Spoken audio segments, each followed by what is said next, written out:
Hello, my dear student. I am Professor Harshal Nikam, Department of Electronics and Telecommunication, NIT Polytechnic, Nagpur.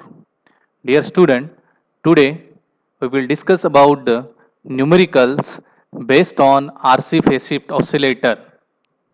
Means today we will discuss about how we will find out the frequency of RC phase shift oscillator. And similarly, we can also find out the component means the value of resistor and capacitor if we the frequency or other parameter is mentioned in our problems.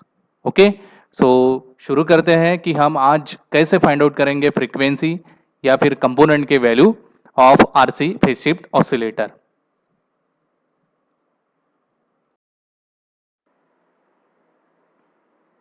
This slide shows the course outcome for this chapter waveform generator. Its course outcome is use BJT as a waveform generator. Bipolar junction transistor हमें as a waveform generator करके use करना है. मतलब जो हम oscillator circuit बनाने वाले हैं उसी को हम वेवफॉर्म जनरेटर्स बोलेंगे और वो ऑसिलेटर सर्किट हम with the help of bipolar junction transistor से बनाएंगे. And its program outcome mapping is this table shows the 10 number of POs. मतलब PO1 से लेके PO10 तक यहाँ पे हमारे डिसिप्लिन के रिलेटेड यानी हमारे ब्रांच इलेक्ट्रॉनिक्स एंड टेलीकम्युनिकेशन के रिलेटेड 10 नंबर ऑफ POs होते हैं. उस 10 नंबर ऑफ POs का हमें मैपिंग करना है इस कोर्स आउटकम के साथ. मतलब इसमें से कौन कौन से PO ये जो कोर्स आउटकम है वो सेटिस्फाई करता है. तो PO1 जो होता है इंजीनियरिंग बेसिक इंजीनियरिंग के रिलेटेड और वो हम मैप कर रहे हैं यहाँ पे एट अ लेवल 1 पे इस कोर्स आउटकम के साथ.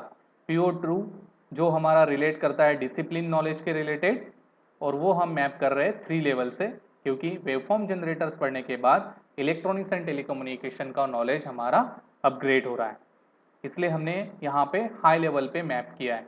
PO3 वेवफॉर्म जनरेटर यानी ऑसिलेटर के रिलेटेड हम प्रैक्टिकल करने वाले हैं. मतलब एक्सपेरिमेंट एंड प्रैक्टिस ये होता है PO नंबर 3. तो इसको भी हम मैप करेंगे इस CO के साथ एट लेवल 3. PO4 जो हमारा इंजीनियरिंग टूल्स के रिलेटेड है तो हमें इंजीनियरिंग टूल्स यानी सम मेजरिंग इक्विपमेंट या फिर सम इंडिकेटिंग इंस्ट्रूमेंट की ज़रूरत पड़ने वाले टूल्स की ज़रूरत पड़ने वाले हैं तो हम इसको मैप करेंगे 2 लेवल पे.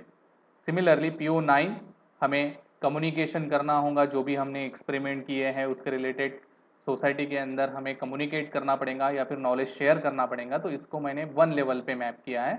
और PO10 मतलब ये रिलेट करता है लाइफ लॉन्ग लर्निंग के रिलेटेड तो मैंने इसको मैप किया है at a level 1.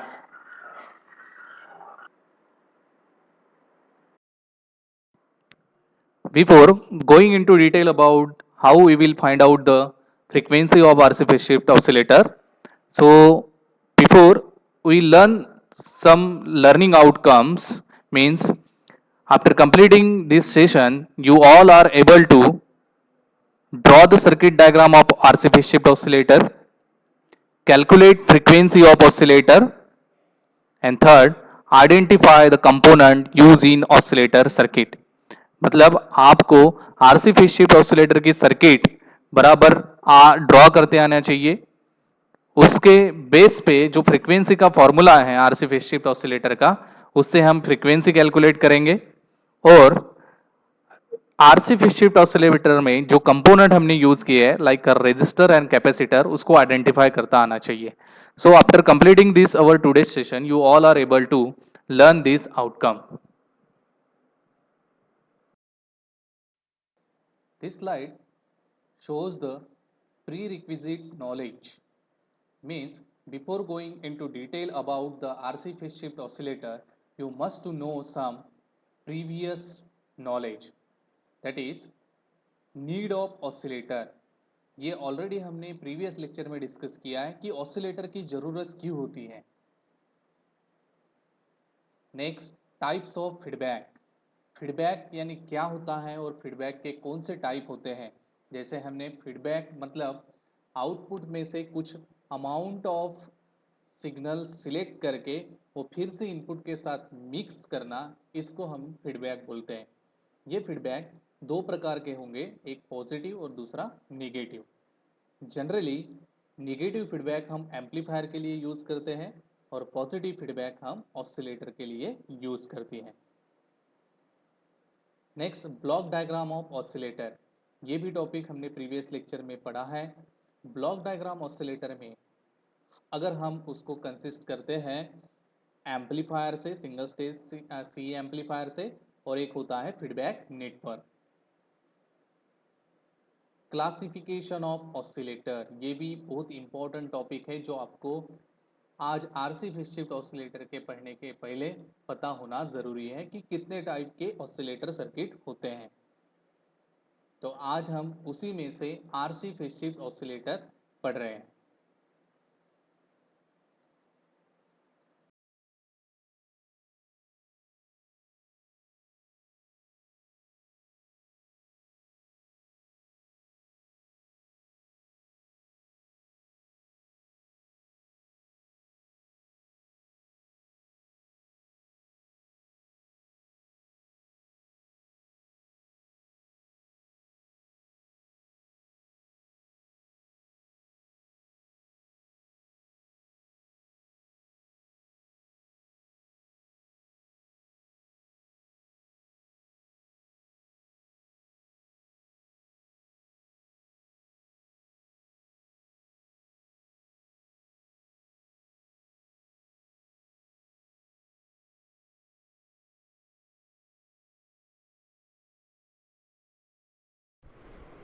Hello, dear student. Now we will discuss about the how to calculate the frequency of RC phase shift oscillator. I already write here one problem which was asked in previous MSBT exam, and it is very important as per your upcoming MSBT exam also. The problem is that for RC phase shift oscillator, the component value R equal to, R means resistor, R equal to 8.2 kilo ohm, C equal to, C means capacitor, C equal to 0.01 microfarad. What will be the frequency of oscillation? This problem is asked many times in previous exam for 4 marks. तो ये जो problem है, ये problem RC phase shift oscillator का frequency calculate करने के लिए हमें बोल रहा है। तो उसके लिए उसने जो वैल्यू मेंशन की है प्रॉब्लम में वो है R equal to 8.2 kilo ohm and C equal to 0.01 microfarad. मतलब R की वैल्यू और C की वैल्यू हमें प्रॉब्लम में गिवन है। ओके, तो हम सॉल्व करते हैं इसको। तो सॉल्यूशन गिवन क्या है वो सबसे पहले हमें मेंशन करना जरूरी है। तो गिवन है रेजिस्टेंस की वैल्यू, मतलब R equal to 8.2 kilo ohm. मतलब हम इस तरह से लिख सकते हैं 8.2 इंटू 10⁻³ ओहम, क्योंकि किलो मतलब होता है 10⁻3।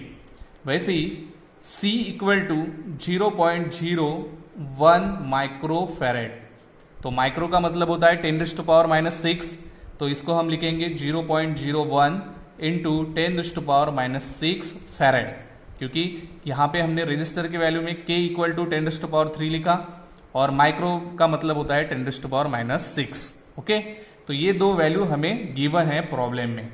अभी ये दो वैल्यू का यूज करके हमें फ्रीक्वेंसी कैलकुलेट करनी है, किसके लिए? आरसी फेज शिफ्ट ऑसिलेटर के लिए।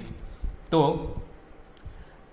फ्रीक्वेंसी का फॉर्मूला होता है आरसी फेज शिफ्ट ऑसिलेटर में वो इस तरह से, F equal to 1/2π√6RC।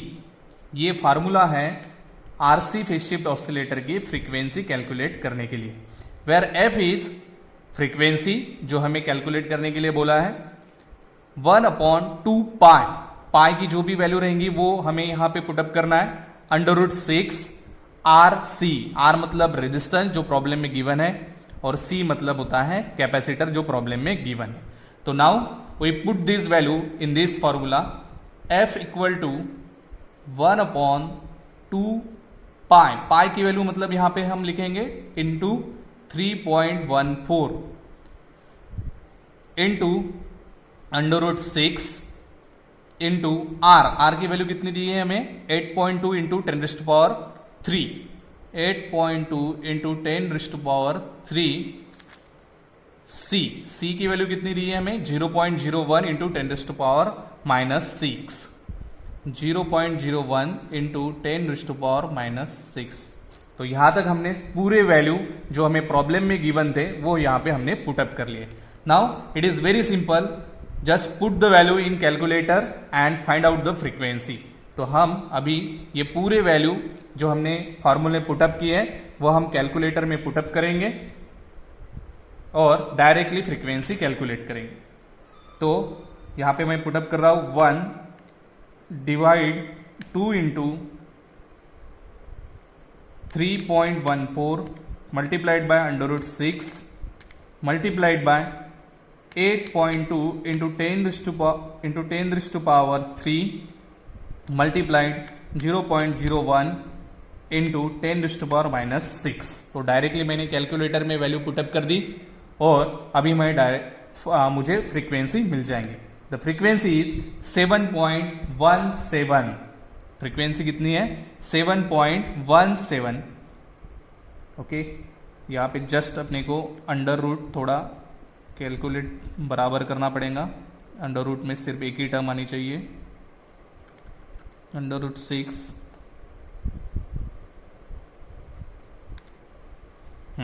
Now the correct answer is 792.77।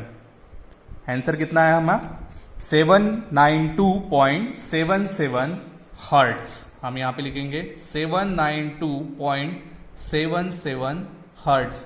Hertz मतलब क्या होगा फ्रीक्वेंसी का यूनिट है, जो हम फ्रीक्वेंसी कैलकुलेट करते हैं किसमें हर्ट्ज में। तो our answer for the frequency is F equal to 792.77 hertz. This is very simple. Okay, ये बहुत ही आसान तरीका है फ्रीक्वेंसी कैलकुलेट करने का, बट आपको जो प्रॉब्लम में वैल्यू दी गई है R और C की वो बराबर यहां पे मेंशन करना पड़ेगा, और उसी के साथ RC फेज शिफ्ट ऑसिलेटर का आपको फार्मूला याद होना बहुत इंपॉर्टेंट है। ये अगर गलत होता है तो फ्रीक्वेंसी भी आपकी गलत आएंगी। ओके, तो इस प्रकार के प्रॉब्लम एग्जाम में पूछते हैं based on RC phase shift oscillator, और आपको ये अच्छी तरीके से अंडरस्टैंड करके फॉर्मूला रिमेंबर करके इसका आंसर फाइंड आउट करना है। ओके, उसी तरह और एक प्रॉब्लम लेंगे अपन बेस्ड ऑन दिस।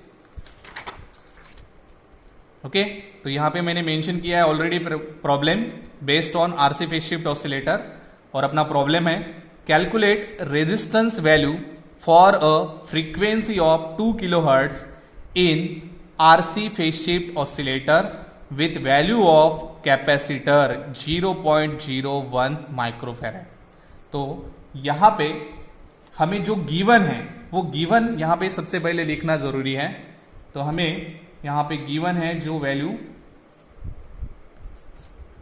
गिवन, क्या गिवन है हमें फ्रीक्वेंसी यहां पे ऑलरेडी दी गई है 2 किलो हर्ट्ज, मतलब F equal to 2 kilo hertz हम लिख लेंगे यहां पे, that is 2 into 10⁻³ hertz. Okay, क्योंकि किलो मतलब होता है 10⁻3। वैसे ही कैपेसिटर की वैल्यू हमें यहां पे गिवन है C equal to 0.01 microfarad, that means 0.01 micro मतलब 10⁻⁻6 फैराड। ओके, तो ये जो दो वैल्यू प्रॉब्लम में हमें दी है, एक है फ्रीक्वेंसी की और दूसरी है C मतलब कैपेसिटर। हमें क्या फाइंड आउट करना है, किसकी वैल्यू कैलकुलेट करना है, कैलकुलेट द रेजिस्टेंस वैल्यू, मतलब R हमें कैलकुलेट करना है। ओके, ऑसिलेटर कौन सा है, RC phase shift oscillator. Okay, तो हमें डायरेक्टली यहां पे F का जो फ्रीक्वेंसी का फॉर्मूला है आरसी फेज शिफ्ट ऑसिलेटर में वो लिखना जरूरी है, दैट इज 1/2π√6RC। तो जो हमें गिवन है वो यहाँ पे हम पुटअप कर लेंगे। एफ की वैल्यू दी है 2 × 10⁻³ मतलब 2 × 10⁻³ इक्वल टू 1/2π, पाई की वैल्यू है 3.14 into x into 0.01 into 10⁻⁻⁶। Okay, तो मैंने ये इक्वेशन के फॉर्म में पूरा कैलकुलेटर में अभी यहाँ पे पुटअप किया है। डायरेक्टली मुझे अभी सॉल्व करना है, इसको शिफ्ट का यूज करके मैं सॉल्व करता हूं और मेरा आंसर मुझे मिल जाएगा। ओके, x इक्वल टू आया 3292। ओके, x इक्वल की वैल्यू कितनी आई 3292। ओके, मतलब अपना जो R आ गया है अभी यहाँ पे R इक्वल टू आया 3292 ओहम। कितना आया 3292 ओहम। अगर मैं इसको और सिंप्लीफाइड तरीके से अगर लिखता हूं, मतलब इंजीनियरिंग फॉर्म में लिखता हूं, तो R इक्वल टू ये हो जाएगा 3.292 किलो ओहम, क्योंकि ये 3 डिजिट मैंने यहाँ पे इधर शिफ्ट कर दिया तो क्या हो जाएगा, ये 3 मतलब किलो मतलब 10⁻³ तो इधर शिफ्ट कर दिया तो अपनी R की वैल्यू आ गई 3.292 किलो ओहम। ओके, तो इस तरह से भी प्रॉब्लम पूछ सकते हैं। आपको फ्रीक्वेंसी दी होंगी, आपको कैपेसिटर की वैल्यू दी होंगी, आपको डायरेक्टली निकालना है यहाँ पे रेजिस्टेंस की।